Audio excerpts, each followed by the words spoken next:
duolarimizni ochib duo qilamiz. Shu Olimjon mana shu kelinimiz bilan baxtli bo'lsin, baxtlarini bilan ota-onalari doim ko'rib xursand bo'lib yursa iloyim. Xalqimizning yaxshi kunlarida qatnashib, shu yaxshi kunlarini qizdirib, to'ylarda xizmat qilib yurishni Alloh nasib qilsin. Mana yaxshi gap, mana arkasida mana sovg'a ham keldi.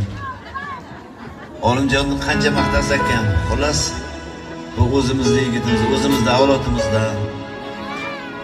Men shaxsan xursandman shunday shogirdimiz borligidan, xizmatimizni qilyotibdi. Olimjon baxtli bo'lgan. Baxtli bo'lgan. Doim mana shunday do'stlaring seni qo'llaydigan qarindoshlarning sog' bo'lsin hammalari. Xush kelibsizlar biz to'yimizga. Rahmat. Olimjon